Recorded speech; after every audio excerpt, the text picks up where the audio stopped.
I think that students that are architecture, construction, electronics, you're you're in school to learn how to solve problems, how to be creative, and then I always say the biggest problem you're going to have is figuring out life.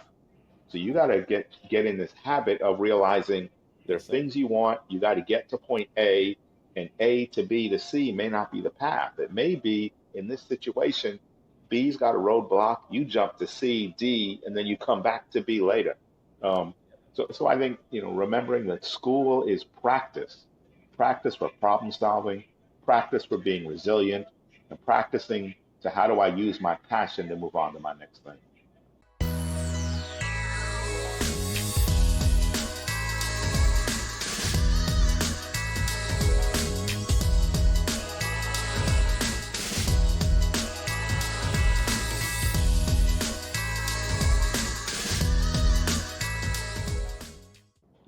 All right, today we've got a very special guest. We've got Mr. Andrew Chen from Florida A&M University, the one and only FAMU, and he is the Dean of Architecture, Engineering, and Technology there. And so we are looking forward to this conversation. Let's get into it. Thank you, Mr. Andrew, for being with us. How you doing today? Doing great today. Good, good, good. Listen, we're going to get into a lot here. You know, you've accomplished a lot, and I want to make sure that we give the space for this conversation to just talk through just your journey, but also the significance of the work that you do, not only at the university, but the work that you do outside the university as well, maybe in the greater state of Florida. And so, talk to us a little bit about kind of your professional journey and kind of how you got to the position of Dean of Architecture and Okay. Engineering. Yeah. So again, Andrew Chen, FAMU, Florida A&M School of Architecture and Yeah. Engineering Technology. We're one of seven HBCUs that have accredited architecture program. We're one of only four that have architecture and construction, both accredited programs. So yeah, FAMU is a very unique place. I ended up at FAMU and served as the dean after the very traditional career as an academic. I did my bachelor's, master's degree in architecture at the University of Florida. During that time, I was often a graduate teaching assistant, and after a few years of practice, really decided that the best space for me is in academia. And with the support of a mentor at the University of Florida, one of the few and probably the only tenured black architecture professor, Carl Thorne, I was strongly encouraged to begin academia at Florida A&M. After teaching there for a number of years, then also at Georgia Tech, and then returning back to FAMU, I really came back with the long-term goal of being an administrator, hoping to be an administrator so I could uh, impact a program more directly than a classroom. And over time, went from faculty to program director to associate dean, interim dean, and kind of ended up now I'm dean today. So it's just work. I'm built to work. I'm here to work and put my energies into the architecture and engineering technology school at FAMU. So Yeah, no, thanks for sharing that. So I want to get into, some of the work that you do, and not only the work that you do, but the intentionality behind that, right? You mentioned that you've had a desire, and now you're able to do that with the position that you're in to not only impact a classroom but a program, right? And so there seems to be some level of intentionality and greater work that you seek to do. What inspired your focus, if you will, kind of on the intersection of like race and urban form in your architectural work? yeah, so I think like all faculty, you're trying to not just teach classes, but develop a research agenda.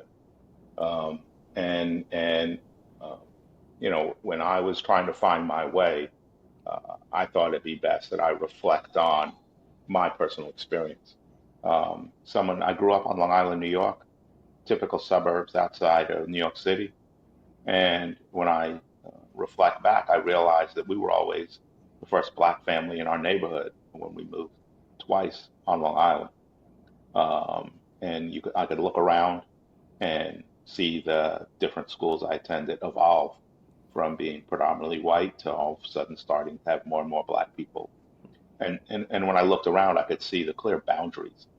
And many times those boundaries between black and white towns or black and white school districts were certain roads, um, Southern State Parkway, certain overpasses.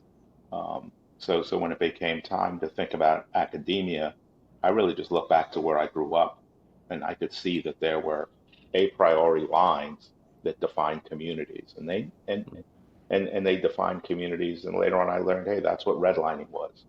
Mm, And I start to realize, hey, I often grew up right on that red line, and I grew up in the black block that began to bust in maybe that white neighborhood. So for me, it was a pretty uh, easy fit to begin to look at an academic or research yep. or writing path that was about urban design, public space, issues of race and urban form, because I could look back to where I grew up, places where family members lived, what it was like in the city, but also on different pockets of Long Island, and kind of beginning to see, hey, this is how it plays itself out, not just in cities, but also in suburbs. And then after a while, after being relocating to the south of Florida to go to school, you can begin to see the same thing play itself out in small towns in North Florida or small towns, and begin to see kind of how difference, not just economic, but also old lines of segregation, how they begin to play themselves out, not just in suburbs, but also small towns across the South. And that's kind of the path I went on as an academic. For a while, for most of that time, it was really good because there was funding, and all faculty need to find funding. And Yeah. you could find external funding for planning for communities through HUD, Housing Urban Development, through EPA, and really take, hey, you have a degree in architecture, you have a degree in planning, your interest is communities and small towns, and hey, these are spaces and places that need professional assistance, but also professional assistance that can see what's going on um, in terms of issues of race, culture, and a people's history. So I kind of that's been kind of my research and academic agenda on one side, but then hey, my job is to kind of be an administrator, and within that, I'm very focused on creating a space that provides opportunities for students of color in disciplines that they're often underrepresented. That ends up being architecture, engineering practices, construction engineering, electronic engineering technology, or even facilities management. So really across all of FAMU's School of Architecture and Engineering Technology programs, we have a role, we have a responsibility with fit with the long-term mission, the blood of an HBCU. Hmm. But we also need to recognize that we have a workforce gap that we need to fill.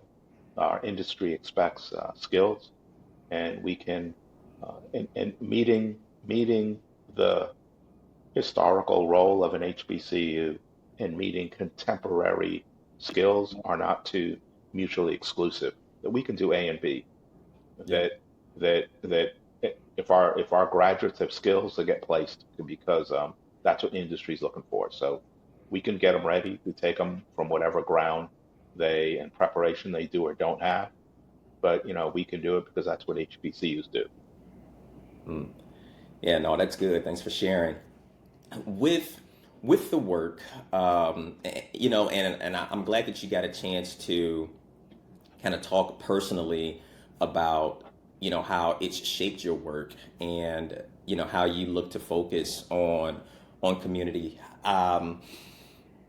With a younger demographic coming in, because sometimes you want to get through education, then you want to begin your work, right? But it sounds like there is especially when you have, a dean who has this type of emphasis and the research that's going on, right? You have that work that takes place maybe to a certain extent outside of the university, but then of course that influences the work within the university as well throughout the program. How how inspirational has that been to students who are able to see how a leader such as yourself is able to do both when you're transitioning from adolescence to young adulthood, you're coming into college, that's already, a big task, and you just want to do well academically. And sometimes as a young adult, that's where all of your attention can be.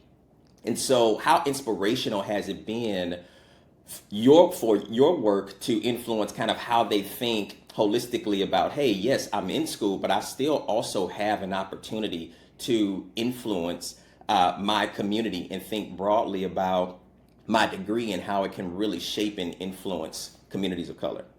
Yeah, I think most students, hey, I have to admit, I was like most students today. Yeah, I'm so busy growing up. I was so busy growing up, I really wasn't looking around at the faculty around me.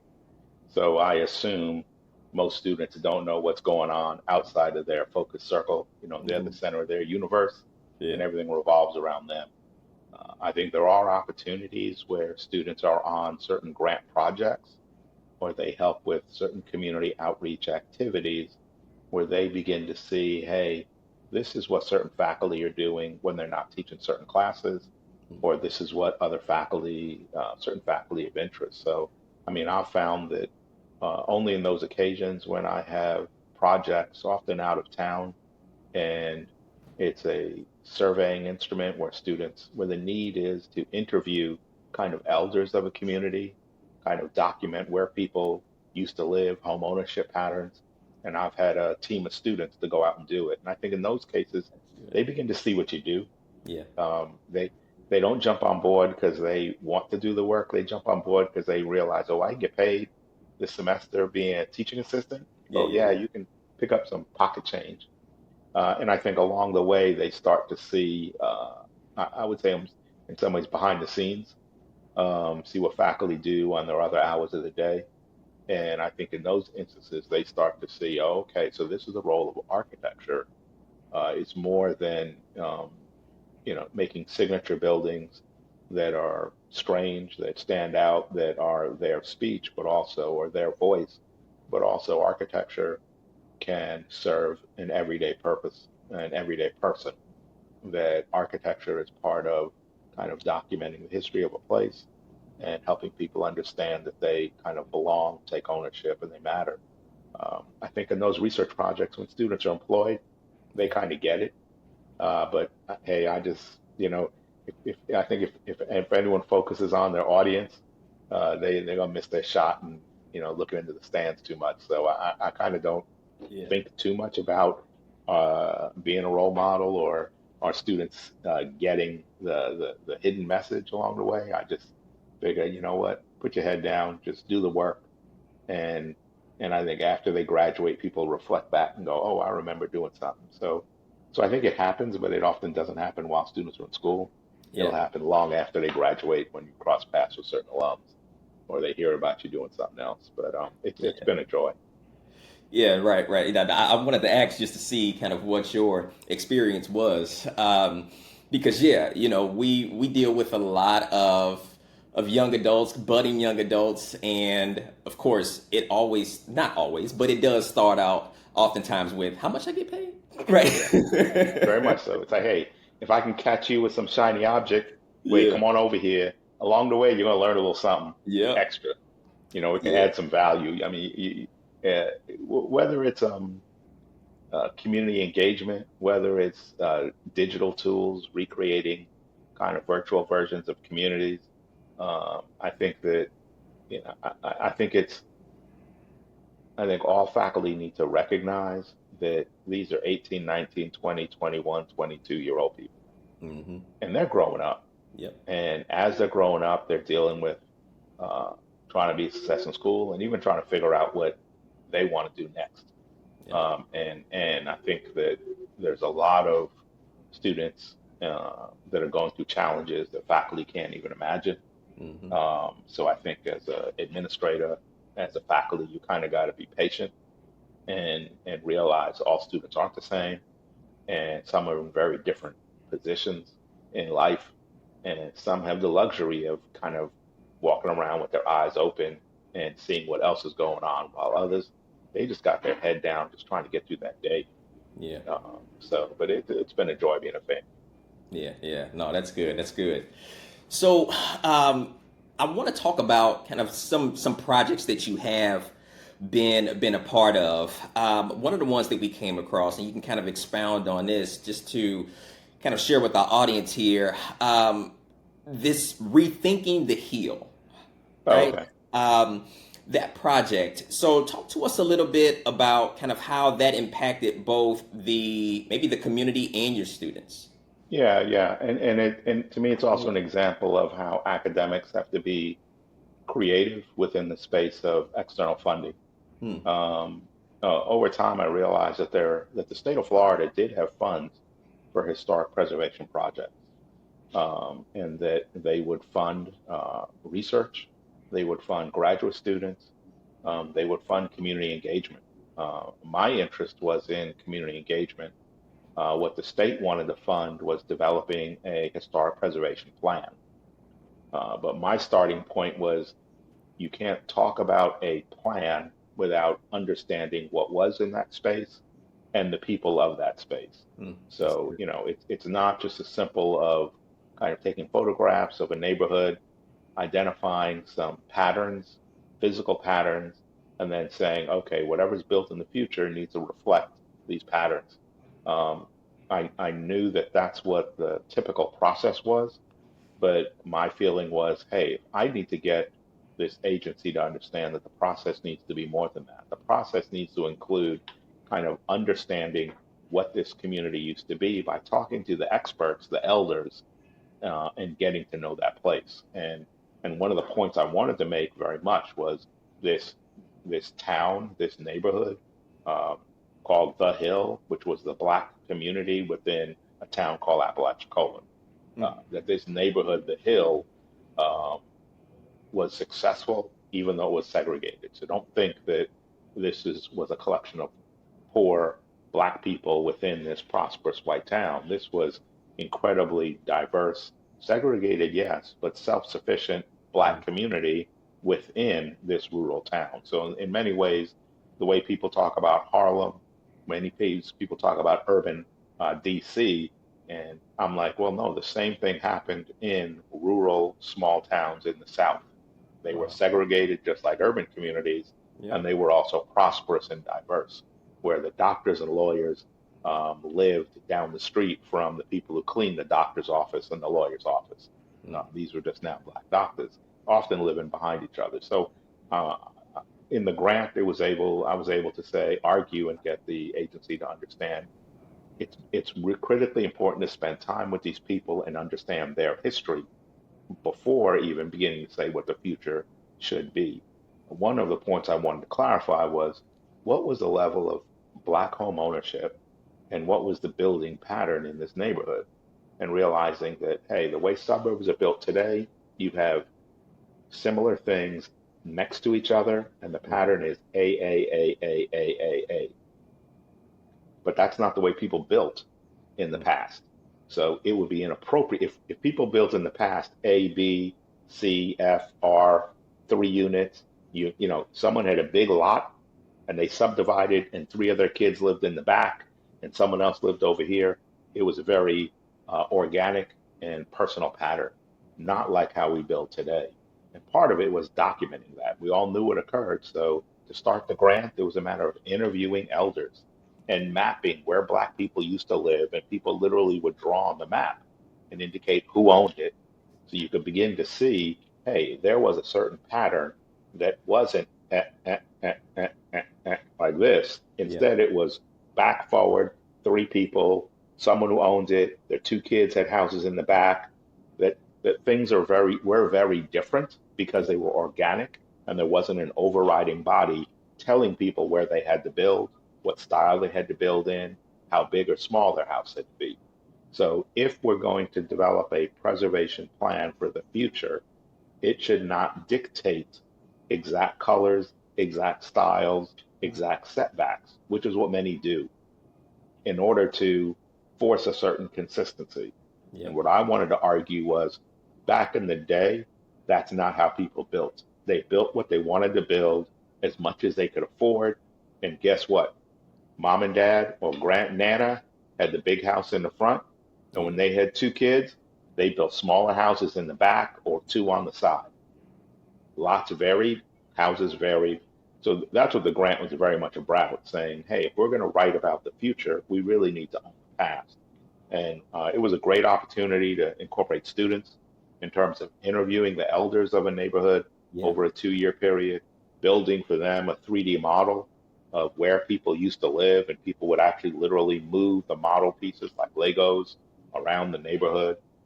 We could even do these maps that showed where houses used to be that are now gone. I think one of the things, so I think the two things that argued was, well, a number of things that argued was, the repetition and sameness we see in today's suburbs is not what used to be.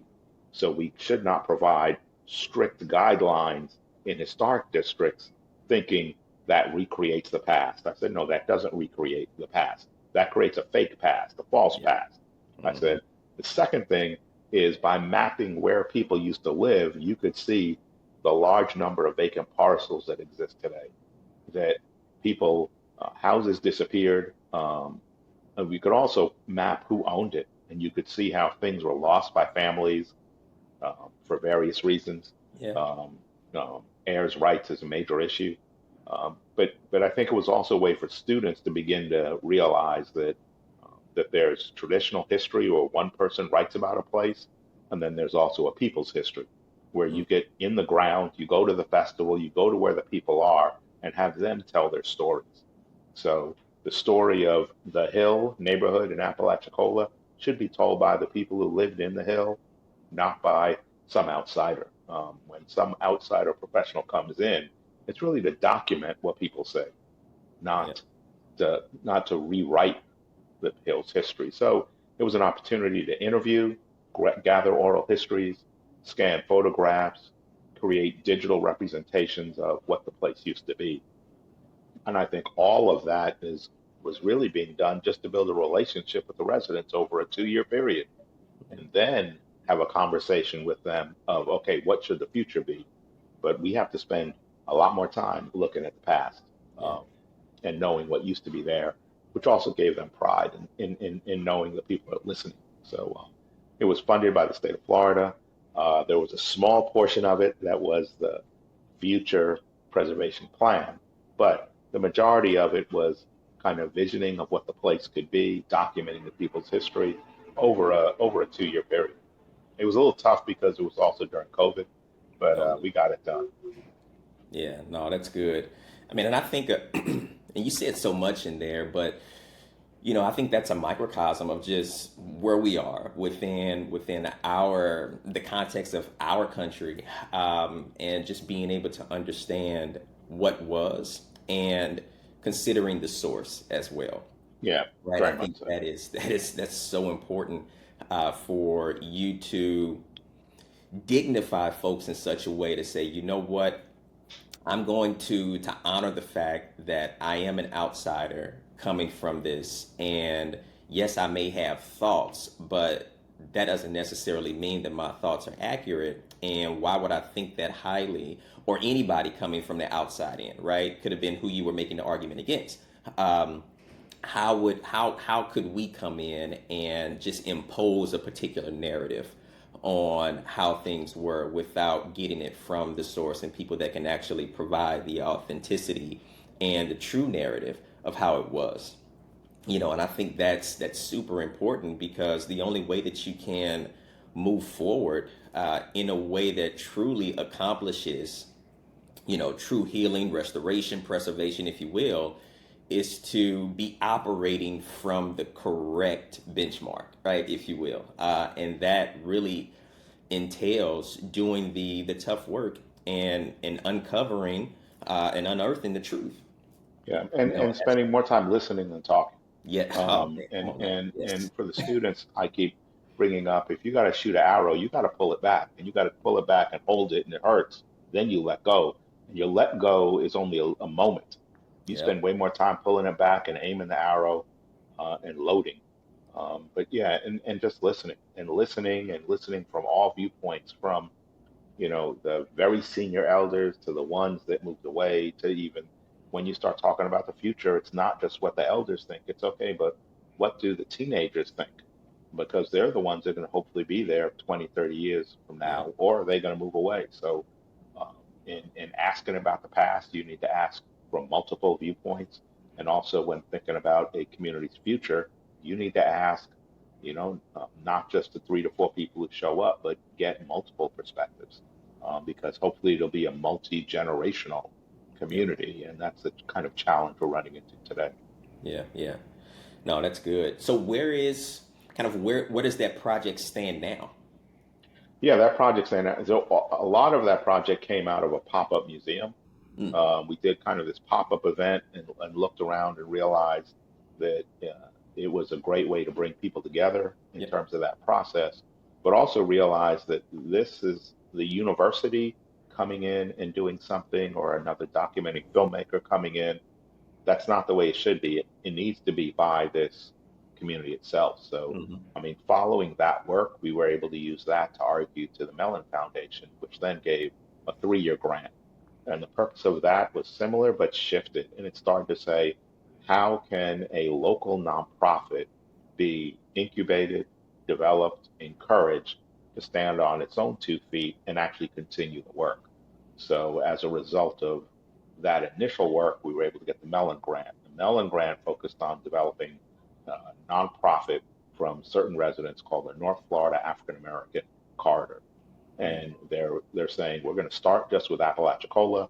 Hopefully, we'll deal with all of North Florida and look at this issue of how can an arts-based nonprofit assist with the development of this Black community in Apalachicola, Florida. So wow. the grant just came to an end in December. The North Florida NFAAC has been doing great things. I think when I meet with them, and when we came to the end, I said, the reason I'm really proud is because now you're getting your own grant funds and Yeah. you're doing work.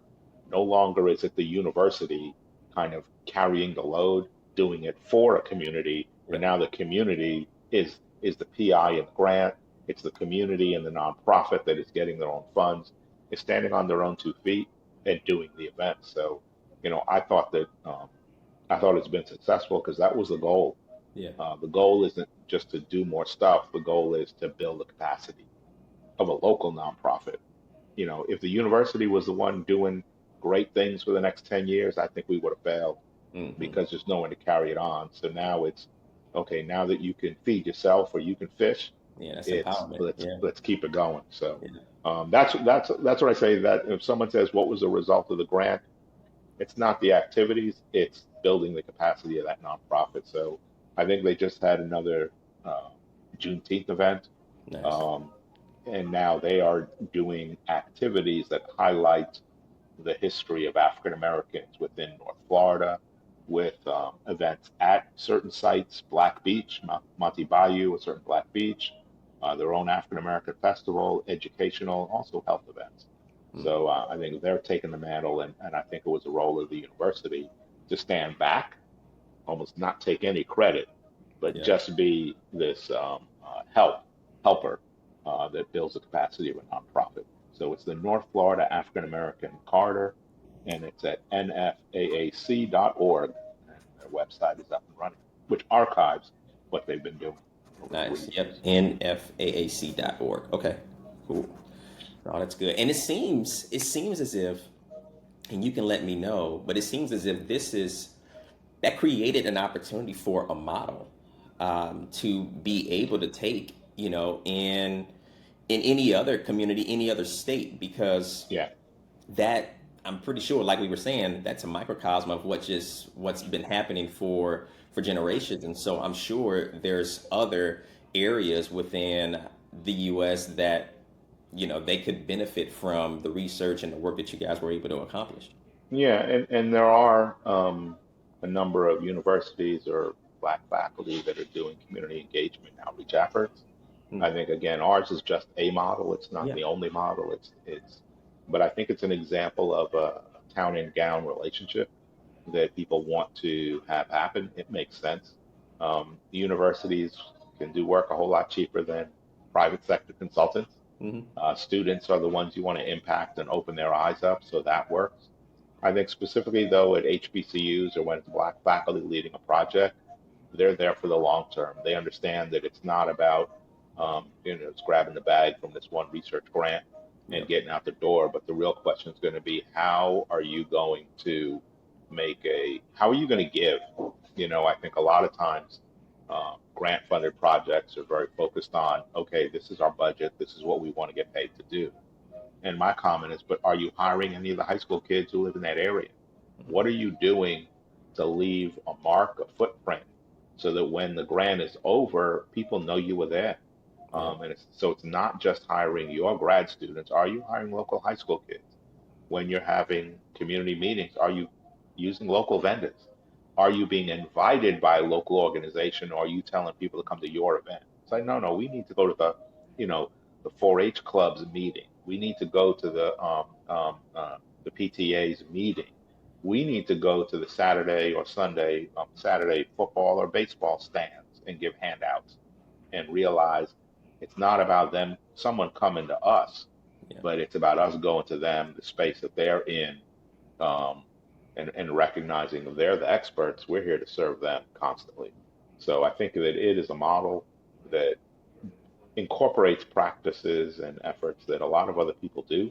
And yes, it's something we hope to replicate through other funding sources because I think part of it is that we recognize that agencies, whether federal, state, or non, or foundations, they may want a certain thing, but it's up to us to say, yeah, to get to that thing, there's other stuff we want to do. Hmm.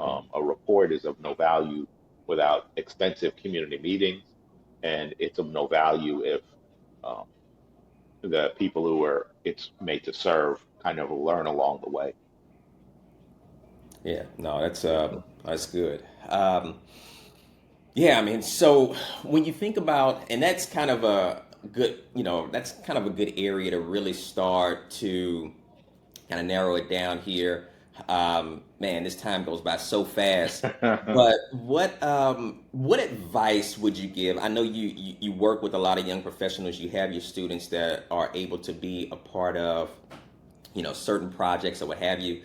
But just broadly, kind of speaking, what advice would you give to just young professionals from underrepresented backgrounds that are aspiring to enter into the field of architecture?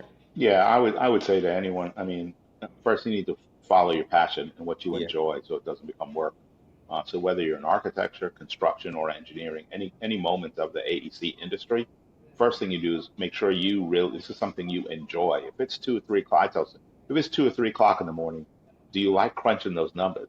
If Hmm. you don't like crunching the numbers and you'd rather be writing the term paper, this certain disciplines are not for you.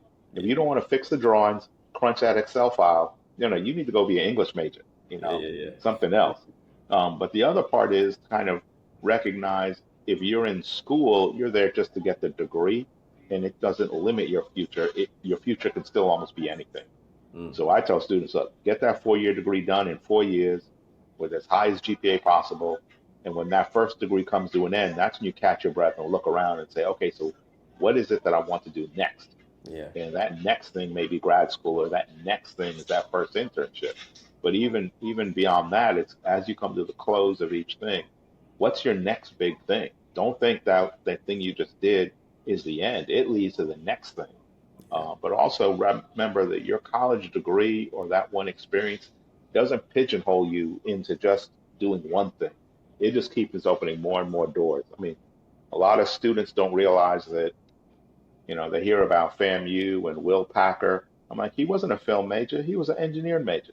Mm. He wasn't a theater major, he was engineering. Yeah. He pursued engineering, and along the way he found out how do you I think that students that are architecture, construction, electronics, you're you're in school to learn how to solve problems, how to be creative, and then I always say the biggest problem you're going to have is figuring out life. So you got to get in this habit of realizing there Yes, are sir. things you want. You got to get to point A, and A to B to C may not be the path. It may be in this situation, B's got a roadblock. You jump to C, D, and then you come back to B later. Um, so I think remembering that school is practice, practice for problem solving, practice for being resilient, and practicing to how do I use my passion to move on to my next thing. Mm. Oh, well, that's good. Um, Usually I kind of say something at the end, but you know what? I'm gonna leave it right there. That's good. No, Mr. Andrew, I appreciate the time. Um, Enjoying the work that you are doing. Truly inspirational, and yeah, just keep doing that work. Continue to have an impact on the communities in which you serve, and yeah, I mean, I think that is definitely going to shape communities and generations for time to come. And I think being able to bring young people on this journey as well, even if they don't recognize it in the process, it's always something that they can reflect back on as they go through life. And I think they would definitely appreciate the opportunities to be a part of such amazing work. And hopefully it shapes them and how they give back and how they, go about their work in a very intentional way and connect their profession with their purpose and passion. So yeah, Exactly. Thank you so much for the time. yeah, thank you.